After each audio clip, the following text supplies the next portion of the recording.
kumbaga ito ay magkakaroon tayo ng massive information dissemination kung ano nga ba itong sinasabi nila na extra illegal killings at the same time enforced disappearance.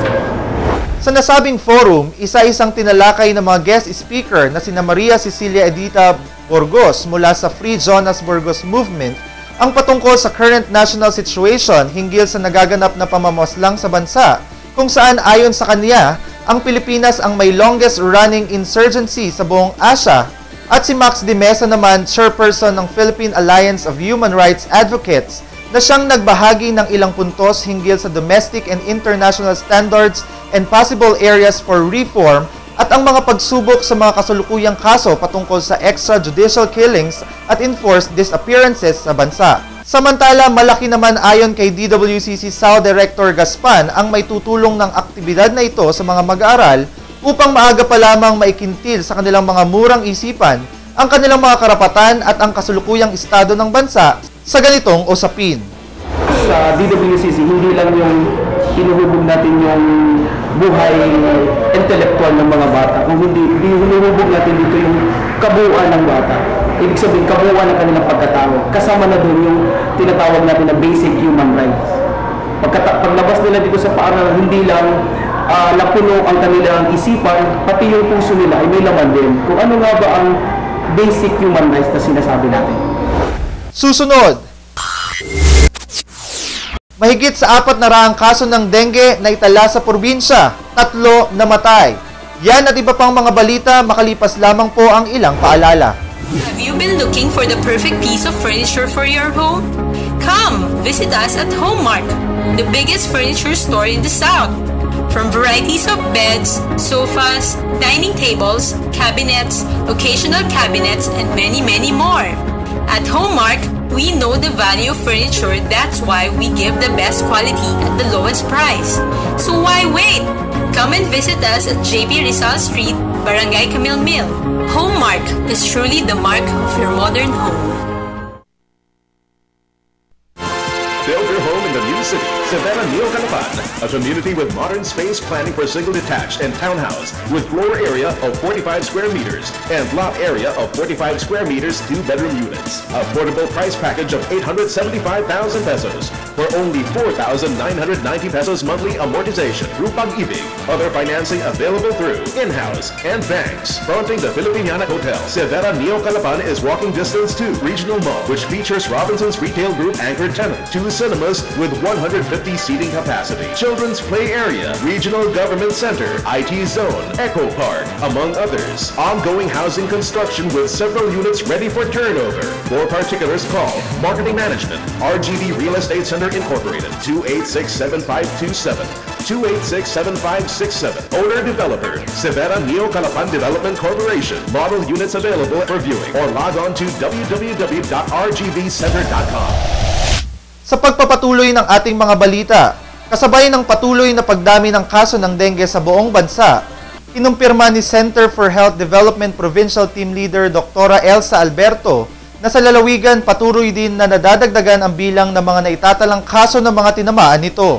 Bagamat kalaghatian pa lamang ng buwang kasalukuyan, nasa 57 na ang naitala nilang kaso at sa kabuuan mula noong buwan ng Enero, nasa 419 ang recorded cases ng dengue sa buong silangang Mindoro. Noong buwan ng Marso, isang biktima ng naturang sakit ang binawian ng buhay habang 2 naman ang namatay noong Agosto. Mapapansin dito sa aming monitoring na ng buwan ng August, nag-peak yung mga kaso. So far, we had 241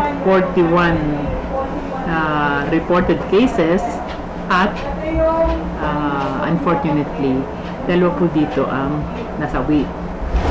Kaugnay nito, sinabi ni Dr. Alberto na tuloy-tuloy pa rin ang kampanya nila at panawagan sa lahat na maging aware sa kalagayan ng kanilang kalusugan at kapaligiran upang maiwasan na mabiktima ng dengue.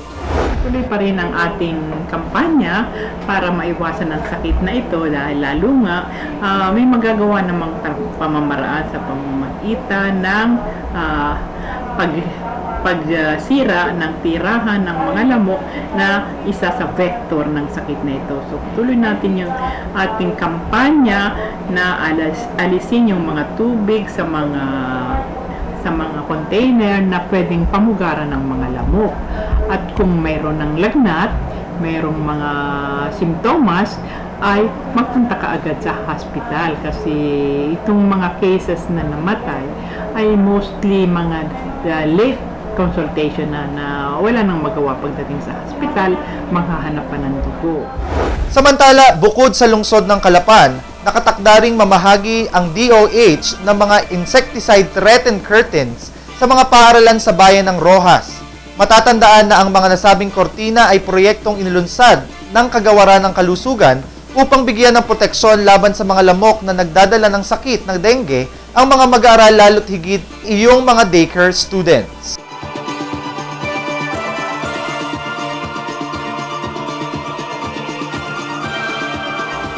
Sa ibang balita, kasabay ng mainit na kampanya ng Department of Environment and Natural Resources laban sa iligal na pamumutol ng kahoy upang higit na papangalagaan ng kalikasan at ng pahayag ni San Isidoro Municipal Mayor Apollo Ferrarin hinggil sa pagdedeklara umano ng holiday closure ng Intex Resources, ang kumpanyang naghain ng proyekto ng pagmimina sa lalawigan na mahigpit na tinutulan ng mga kaparian dito.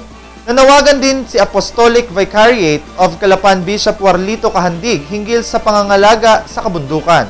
Ito na masasabi ko sa mga Mindoreño na kailangan kung kahit walang mina o may kung ano ba dyan, kailangan na pangalagaan yung ating kabundukan.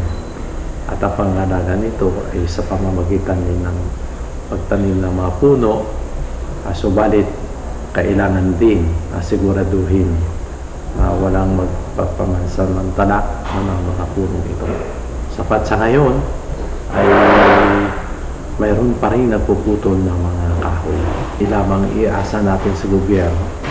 Ay dahil tayo din na may kagagawa nito what I mean, as citizens, we are the ones doing it. Ayon sa obispo, may nakararating pa ring mga ulat sa kanila hinggil sa illegal logging sa probinsya at ang pagiging irresponsible